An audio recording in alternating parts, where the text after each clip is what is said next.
నమస్తే.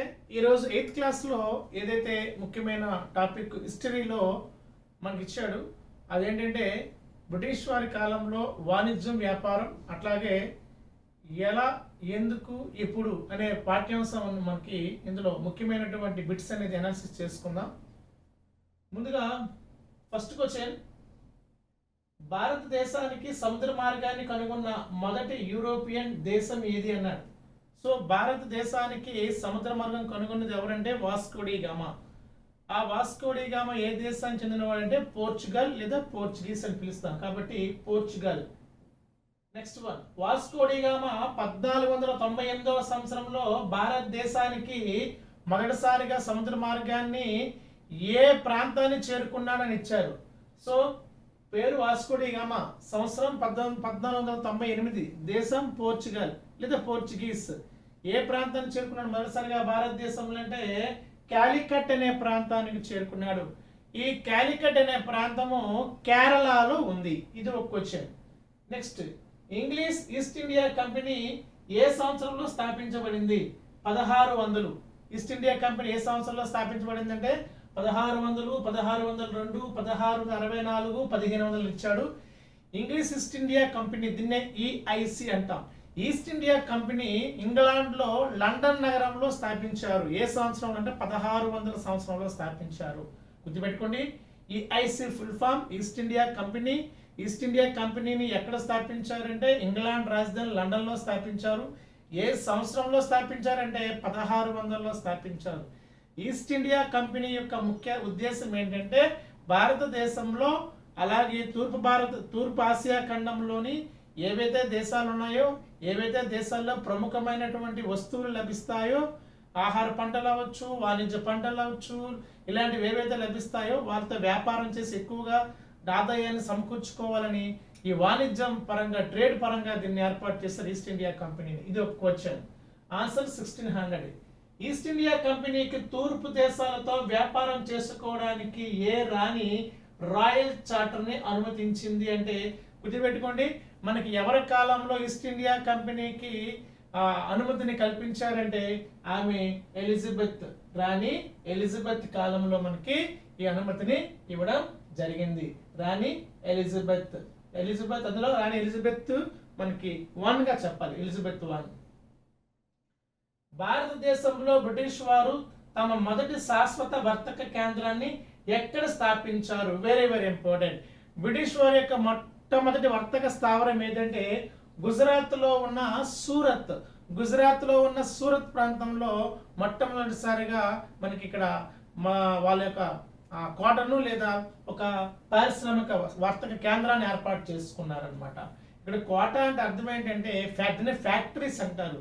మనం చదువుకునేటప్పుడు టెక్స్ట్ బుక్లో ఫ్యాక్టరీ అనే పదం ఉందంటే ఏదైతే వాణిజ్య కేంద్రంగా ఉంటుందో, వస్తువుల అమ్మకాలు కొనుగోలు జరుగుతాయో అలాంటి ప్రాంతాన్ని ఫ్యాక్టరీ అని పిలిచేవారు పూర్వం బ్రిటిష్ ఈస్ట్ ఇండియా కంపెనీ కాలంలో. ఫ్యాక్టరీ అంటే వస్తువులు తయారు చేసే కర్మాగారం కాదు, వస్తువులు కొనుగోలు అమ్మకాలు జరిగే వాణిజ్య కేంద్రాలకి ఫ్యాక్టరీలు అని పిలిచేవారు అనమాట. నెక్స్ట్ వన్, మొఘల్ చక్రవర్తి ఇంగ్లీష్ ఈస్ట్ ఇండియా కంపెనీకి సూరత్లో ఫ్యాక్టరీ నిర్మించుకోవడానికి ఎవరు అనుమతి ఇచ్చారు? ఏ మొఘల్ చక్రవర్తి కాలంలో బ్రిటిష్ వారికి అనుమతి లభించిందంటే Jahangir. Very very important. Jahangir కాలంలో బ్రిటిష్ వారికి వర్తకానికి అనుమతి లభించింది. Next one, French East India Company భారతదేశంలో ఎప్పుడు స్థాపించబడింది? గుర్తుపెట్టుకోండి, భారతదేశానికి మొదటిగా వచ్చింది పోర్చుగీస్ వారు, రెండవది డచ్ వారు, మూడవది బ్రిటిష్ వారు, నాలుగవది ఫ్రెంచ్ వారు. Very very important. యూరోపియన్ ఆర్డర్లో పెట్టుకుంటే భారతదేశానికి మొదటగా వ్యాపారం వచ్చింది ఎవరంటే పోర్చుగీస్ వారు, పోర్చుగీస్ వారి తర్వాత డచ్ వారు తర్వాత బ్రిటిష్ వారు తర్వాత ఫ్రెంచ్ వారు భారతదేశంలోకి రావడం జరిగింది. అయితే ఈ ఫ్రెంచ్ వారు భారతదేశంలోకి వ్యాపారానికి ఏ సంవత్సరంలో వచ్చారంటే 1664వ సంవత్సరంలో ఇది స్థాపించబడింది, వాళ్ళ యొక్క కంపెనీ కేంద్రం. దక్షిణ భారతదేశంలో ఫ్రెంచ్ వారి యొక్క ప్రధాన స్థావరము ఏది అంటే పాండిచ్చేరి లేదా పుదుచ్చేరి. దక్షిణ భారతదేశంలో ఫ్రెంచ్ వారి యొక్క ప్రధాన వాణిజ్య కేంద్రం ఏంటంటే తమిళనాడులో ఉన్న పాండిచ్చేరి లేదా పుదుచ్చేరి అనేది ప్రధానమైనది. నెక్స్ట్ వన్, భారతదేశంలో వర్తక ఆధిపత్యం కోసం బ్రిటిష్ మరియు ఫ్రెంచ్ వారి మధ్య జరిగిన యుద్ధాలు ఏమంటారు? పోర్చుగీస్ వారు, డచ్ వారు, బ్రిటిష్ వారు, ఫ్రెంచ్ వారు ఆర్డర్లో భారతదేశంలో వచ్చారు. అయితే చివరికి ఇద్దరు మిగిలారు. ఎవరంటే బ్రిటిష్ వారు, ఫ్రెంచ్ వారు మిగిలారు. డచ్ వారు ఇండోనేషియా ప్రాంతం వైపు వెళ్ళిపోతారు. అలా తర్వాత పోర్చుగీస్ వారు వెనక వెళ్ళిపోవడం జరుగుతుంది. మిగిలిపోయింది ఎవరంటే ఇక్కడ బ్రిటిష్ వారు, ఫ్రెంచ్ వారి మధ్య ఇక్కడ ప్రధానమైనటువంటి కేంద్రీకృతం. ఎవరు శక్తి వాళ్ళని నిరూపించుకోవడానికి, భారతదేశాన్ని స్థిరపరచుకోవడానికి వారి మధ్య కొన్ని యుద్ధాలు కూడా జరిగాయి. అందులో ఏమన్నాడు, వర్తకాధిపత్యం కోసం బ్రిటిష్ వారికి మరియు ఫ్రెంచ్ వారికి మధ్య జరిగిన యుద్ధాలకు ఏమని పేరు పెట్టారంటే అవి కర్ణాటక యుద్ధాలు అని పిలవాలి. ఏ యుద్ధాలు అంటే కర్ణాటక యుద్ధాలు. నెక్స్ట్ వన్, చారిత్రక ప్లాసీ యుద్ధం ఏ సంవత్సరం జరిగింది? మన అందరికీ తెలిసిందే. మనకి వెస్ట్ బెంగాల్లో ఉన్నటువంటి ఏదైతే నవాబులు ఎవరైతే పరిపాలిస్తారో ఆ నవాబులు పరిపాలించే ప్రాంతంలోకి బ్రిటిష్ వారు నవాబుల అనుమతి లేకుండా అక్కడ ఫ్యాక్టరీలు నిర్మిస్తారు కలకత్తా సమీపంలో.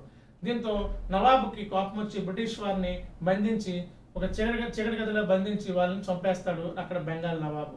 దానికి ప్రతిఫలంగా బ్రిటిష్ వారు ఆ బెంగాల్ నవాబ్పై ప్రకటించిన యుద్ధమే ప్లాసీ యుద్ధం. ఈ ప్లాసీయన్ యుద్ధం 1757లో సంభవించిందని చెప్పాలి. దీనికి ప్రధానమైన ఆంగ్లేయ అధికారి ఎవరంటే రాబర్ట్ క్లైవ్. ప్లాసీ యుద్ధం ఎవరెవరి మధ్య జరిగిందని ఇచ్చాడు. Mir Jafar, Robert Clive, Sirajuddaula, Robert Clive. Answer ఏంటంటే సిరాజుద్దౌలా మరియు రాబర్ట్ క్లైవ్ మధ్య యుద్ధం జరిగింది. అప్పటి బెంగాల్ నవాబు సిరాజుద్దౌలా, అప్పటి బ్రిటిష్ యొక్క సేనాధిపతి రాబర్ట్ క్లైవ్ మధ్య జరిగింది. ఇందులో బ్రిటిష్ వారు విజయం సాధించారు. బెంగాల్ నవాబ్ సిరాజుద్దౌలా ఏ యుద్ధంలో ఓడిపోయి పట్టుబట్టి, అది ఆన్సర్. ఇంకే యుద్ధము? ప్లాసీ యుద్ధంలోనే సిరాజుద్దౌలా అనేవాడు ఓడిపోయాడు. నెక్స్ట్, ప్లాసీ యుద్ధంలో సిరాజుద్దౌలా ఓటమికి ప్రధాన కారణమైన అతని సేనాధిపతి ఎవరు అంటే సిరాజుద్దౌలాకి అతని సేనాధిపతి మీర్ జాఫర్ అనేవాడు బ్రిటిష్ వారికి అమ్ముడిపోతాడు అనమాట.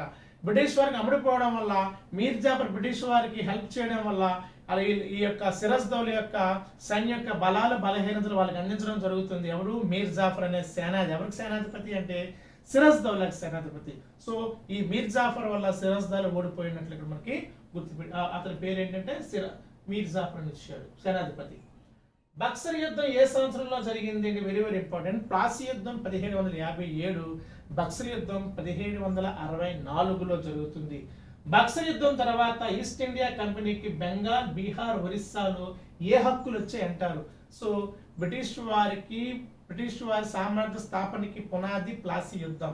కానీ బ్రిటిష్ వారి సామ్రాజ్యం శాశ్వతంగా భారతదేశంలో ఉండడానికి ప్రధానమైన కారణమైన యుద్ధం ఏదంటే బక్సర్ యుద్ధం. ఆ బక్సర్ యుద్ధం 1764లో జరిగింది. బెంగాల్, బీహార్, ఒరిస్సా ప్రాంతాలలో దివానీ హక్కులు పొందారు బ్రిటిష్ వారు. దివానీ హక్కులు అంటే పన్ను వసూలు చేసుకునే అధికారాన్ని బ్రిటిష్ వారు పొందారు. ఏ యుద్ధం యొక్క ఫలితం అంటే బక్సర్ యుద్ధం యొక్క ఫలితము. నెక్స్ట్, ఏ మొఘల్ చక్రవర్తికి బెంగాల్ దివానీ హక్కులను మంజూరు చేశాడు అంటే షా ఆలం. మొఘల్ చక్రవర్తి అన్నాడు. దివానీ హక్కులు ఏ మొఘల్ చక్రవర్తి బ్రిటిష్ వారికి అంతే షా ఆలం అనేవాడే ఆ షా ఆలం అనేవాడే బక్సర్ యుద్ధ కాలంలో ఒక మొఘల్ చక్రవర్తి. అందుకు ఎప్పుడైతే మొఘల్ చక్రవర్తులు ఓడిపోయారో అక్కడ బీహార్, బెంగాల్, ఒరిస్సా నవాబులు ఓడిపోయారు. దీంతో ఈ రాజ్యం హక్కులు కాస్త ఆ బెంగాల్, బీహార్, ఒరిస్సా యొక్క దివాన్ హక్కులు కాస్త బ్రిటిష్ వారికి చెందినట్లు చేసినటువంటి మొఘల్ చక్రవర్తి ఎవరంటే షా ఆలం. బెంగాల్లో ద్విముఖ ప్రభుత్వ విధానాన్ని ప్రవేశపెట్టిన బ్రిటిష్ గవర్నర్ ఎవరు అంటే వారన్ హేస్టింగ్. ద్వంద్వ ప్రభుత్వం అంటే అధికారాలు కొన్ని రాష్ట్రాలకి, అధికారాలు కొన్ని కేంద్రానికి, రెండు విధాలుగా అధికారాలు విభజించబడ్డాయి. దాన్ని మనం ద్వంద్వ ప్రభుత్వం అంటాం. ఈ ద్వంద్వ ప్రభుత్వాలకి ద్విముఖ ప్రభుత్వాన్ని ఎవరు ప్రవేశపెట్టారంటే వారన్ హేస్టింగ్. సింపుల్ గా చెప్పాలంటే అధికారాలు ఎక్కువగా ఉన్న శాఖలు, ఆదాయం వచ్చే శాఖలన్నీ కూడా బ్రిటిష్ వారి చేతిలోని, ఆదాయాలు లేని శాఖలన్నీ కూడా భారతీయ ప్రభుత్వాలకి ఇవ్వడం జరిగిందనమాట. అంటే అక్కడ స్థానిక ప్రభుత్వాలు ఏవైతే ఉన్నాయో ఆ ప్రభుత్వాలకి ఆదాయం లేని శాఖలు ఇవ్వబడ్డాయి. ఆదాయాలు ఎక్కువ ఉన్నటువంటి శాఖలన్నీ కూడా బ్రిటిష్ వారి చేతిలోకి పెట్టడం. దీన్ని ప్రభుత్వ విధానం అని పిలుస్తాం. నెక్స్ట్ వన్, సైన్య సహకార పద్ధతిని ప్రవేశపెట్టిన బ్రిటిష్ గవర్నర్ జనరల్ ఎవరు? ఇది ఎవరంటే లార్డ్ వెల్లెస్లీ.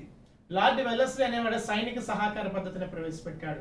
ఏంటి సైనిక సహకార పద్ధతి అంటే ఎవరైతే మొఘల్ చక్రవర్తులు అవ్వచ్చు, స్థానిక రాజులు అవ్వచ్చు, స్థానిక నవాబులు అవ్వచ్చు, మీ ఎవరికైనా యుద్ధం సమయంలో మీకు సైనికుల అవసరం కావాలంటే మా బ్రిటిష్ సైన్యమే మీకు సైన్యం అందిస్తుంది, మీరు సైన్యాన్ని పోషించక్కర్లేదు, మా సైన్యాన్ని తీసుకెళ్లి యుద్ధంలో మీరు యుద్ధాలు చేసుకోండి అని చెప్పింది. అయితే దానికి ప్రతిఫలంగా వాళ్ళు ఏమివ్వాలంటే కొంత భూభాగం, ఆ భూభాగంలో పండే పంట యొక్క పన్నులను వసూలు చేసుకుంటామని చెప్పేసి ఒక విధానాన్ని ప్రవేశపెట్టాడు వాడే వెల్లెస్లీ. ఆ విధానానికి ఏమని పేరంటే సైన్య సహకార పద్ధతి అని మనం పిలుస్తాం. దీన్ని వెల్లెస్లీ ప్రవేశపెట్టాడు. ఈ సైన్య సహకార పద్ధతిపై సంతకం చేసిన మొదటి భారతీయ పాలకుడు ఎవరంటే హైదరాబాద్ నిజాం అనేవాడు మొదటిసారిగా ఈ సైన్య సహకారాన్ని ఆమోదిస్తున్నట్లు సంతకం మొదటిసారిగా చేశాడు. నెక్స్ట్ వన్, రాజ్య సంక్రమణ సిద్ధాంతాన్ని ఎవరు అమలు చేశారంటే ఎవరికైతే నవాబులు లేదా రాజులకి ఎవరికైతే పుత్రులు ఉండరో, పుత్రులు లేని వారి రాజ్యాన్ని బ్రిటిష్ వారు ఆక్రమించుకుంటారు అని చెప్పే విధానమే రాజ్య సంక్రమణ సిద్ధాంతం, డాక్ట్రైన్ ఆఫ్ ల్యాప్స్ అంటాం. ఈ రాజ్య సంక్రమణ సిద్ధాంతాన్ని ప్రతిపాదించింది ఎవరంటే lord dull housie. Lord dull housie అనేవాడు రాజ్య సంక్రమణ సిద్ధాంతాన్ని ప్రవేశపెట్టారు. నెక్స్ట్ వన్, రాజ్య సంక్రమణ సిద్ధాంతం ప్రకారం బ్రిటిష్ వారు ఆక్రమించిన మొదటి స్వదేశీ సంస్థానము ఏది అంటే ఇక్కడ అర్థం ఏంటంటే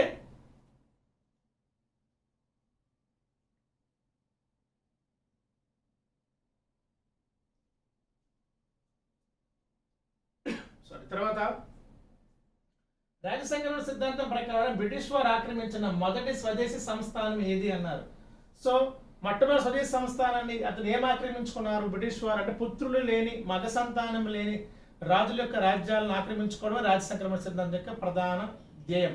ఇందులో ఏమిచ్చాడు? ఝాన్సీ, నాగపూర్, సతారా, జబల్పూర్. మనం ఎక్కువగా ఝాన్సీ లక్ష్మీబాయి అటువైపు వెళ్ళిపోతాం. కానీ ఆన్సర్ మాత్రం మొట్టమొదటిది రాజ్య సంక్రమణ సిద్ధాంతం ద్వారా సతారా ఆక్రమించుకున్నారు, సంబల్పూర్ ఆక్రమించుకున్నారు, ఝాన్సీని ఆక్రమించుకున్నారు, సతారాని ఆక్రమించుకున్నారు, నాగపూర్ని ఆక్రమించుకున్నారు. కానీ మొట్టమొదటిది ఏదంటే సతారా అనే ప్రాంతాన్ని మొదటిసారిగా ఆక్రమించుకున్నారు. సతారా. మైసూర్ పులి, టైగర్ ఆఫ్ మైసూర్ ఎవరిని పిలుస్తారంటే టిప్పు సుల్తాన్ ను టైగర్ ఆఫ్ మైసూర్ అని పిలుస్తారు. ఇది very very important question. Tipu Sultan ఏ ఆంగ్లో మైసూర్ యుద్ధంలో మరణించాడంటే 4వ ఆంగ్లో మైసూర్ యుద్ధాల్లో మరణించాడు. మన కర్ణాటక యుద్ధాలు 3 జరుగుతాయి, మైసూర్ యుద్ధాలు 4 జరుగుతాయి. సో 4వ మైసూర్ యుద్ధంలో టిప్పు సుల్తాన్ ఓడిపోయి చనిపోతాడు. నెక్స్ట్ వన్, టిప్పు సుల్తాన్ రాజధాని ఏదంటే శ్రీరంగపట్నం. శ్రీరంగపట్నం అనేది టిప్పు సుల్తాన్ యొక్క రాజధాని నగరము. నెక్స్ట్ వన్, ఆంగ్లేయులకు మరియు మరాఠాలకు మధ్య జరిగిన యుద్ధాలను ఏమంటారు? ఇందులో సింపుల్, ఇంగ్లీష్ వారికి మరాఠా వాళ్ళకి జరిగిన యుద్ధాలు ఏమంటారు? ఆంగ్లో మరాఠా యుద్ధాలు అంటారు. ఆంగ్లో మరాఠా యుద్ధాలు. నెక్స్ట్ వన్, పంజాబ్ సింహం రంజిత్ సింగ్ మరణం తర్వాత ఏ సంవత్సరంలో పంజాబ్ను బ్రిటిష్ వారు తమ రాజ్యంలో విలీనం చేసుకున్నారు? ఇక్కడ పంజాబ్ రంజిత్ సింగ్ అనేవాడు పంజాబ్ సింహంగా పిలుస్తారు. పంజాబ్ ని ఉన్నత స్థానాన్ని నిలబెట్టిన ప్రముఖమైన యుద్ధ వీరుడు, మంచి పరిపాలన దక్షత కలిగిన వాడు ఎవరంటే రంజిత్ సింగ్. ఆ రంజిత్ సింగ్ ఉన్నంత వరకు పంజాబ్ వైపు బ్రిటిష్ వారు అడుగు పెట్టలే.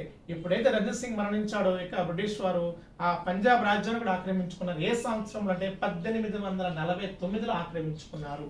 నెక్స్ట్, భారతదేశంలో ఈస్ట్ ఇండియా కంపెనీ పాలన క్రమబద్ధీకరణ చేయడానికి బ్రిటిష్ పార్లమెంట్ చేసిన మొట్టమొదటి చట్టం ఏది అంటే ఇది అంతవరకు ఈస్ట్ ఇండియా కంపెనీ పరిపాలించబడింది. కానీ ఈస్ట్ ఇండియా కంపెనీ లాభ నష్టాలతో మాత్రమే ధ్యేయంగా ఉండేది. అలా కాకుండా ఈస్ట్ ఇండియా కంపెనీని ఒక రెగ్యులేట్ చేసేలా, సిస్టమేటిక్ చేసేలా ఒక చట్టం చేశారు. ఈస్ట్ ఇండియా కంపెనీపై ఆధిపత్యం కోసం ఒక చట్టం చేశారు. ఆ చట్టం పేరే రెగ్యులేటింగ్ చట్టం.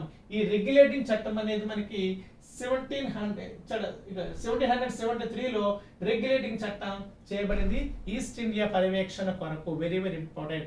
రెగ్యులేటింగ్ చట్టం చేయబడిన సంవత్సరం 1773. భారతదేశం మొట్టమొదటి గవర్నర్ జనరల్ ఎవరు అంటే వారన్ హేస్టింగ్. భారతదేశపు మొట్టమొదటి గవర్నర్ జనరల్ వారన్ హేస్టింగ్.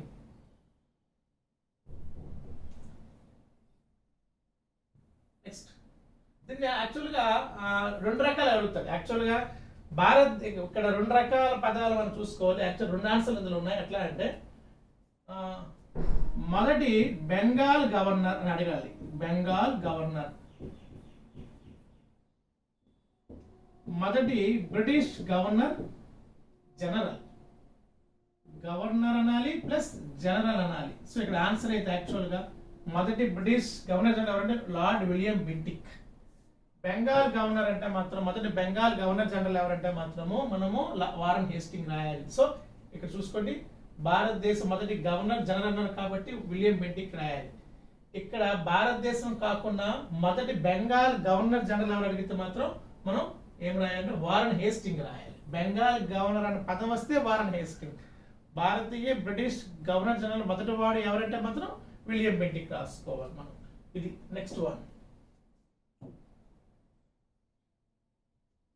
భారతదేశంలో కలెక్టర్ పదవిని లేదా జిల్లా పరిపాలన వ్యవస్థను మొదటిగా ప్రవేశపెట్టింది ఎవరు? Very very important. IAS Indian administrative service అనే కలెక్టర్ విధానాన్ని, జిల్లా కలెక్టర్ విధానాన్ని ప్రవేశపెట్టింది ఎవరంటే వారన్ హేస్టింగ్ ఈ సిస్టాన్ని మొదటిసారిగా ప్రవేశపెట్టాడు. నెక్స్ట్, భారతదేశంలో బ్రిటిష్ వారు నిర్మించిన మొట్టమొదటి కోట ఏదంటే ఫోర్ట్ సెయింట్ జార్జ్ కోట. ఫోర్ట్ సెయింట్ జార్జ్ కోట అనేది ఎక్కడ ఉందంటే మద్రాసులో ఉంది. బ్రిటిష్ వారు స్థాపించిన మొట్టమొదటి కోట మనదని చెప్పుకోవాలి. పోర్ట్ విలియం ఫోర్ట్ అని, పోర్ట్ విలియం అనేది మనకి కలకత్తాలో ఉంది. డేవిడ్ ఫోర్ట్ అనేది మనకి ముంబైలో ఉంది. సో మరొకసారి సెయింట్ జార్జ్ కోట అనేది మద్రాసులో ఉంది. సెయింట్ డేవిడ్ కోట అనేది ముంబైలో ఉంది. విలియం కోట, ఫోర్ట్ విలియం అనేది కోల్కత్తాలో ఉంది. మ్యాచింగ్ లో మనకి అడగచ్చు అనమాట ఏ కోట ఎక్కడ ఉన్నది. ఇవి మనకి ఇందులో ఉన్నటువంటి ముఖ్యమైనటువంటి అంశాలు, వాటి యొక్క సారాంశాలు. ధన్యవాదాలు.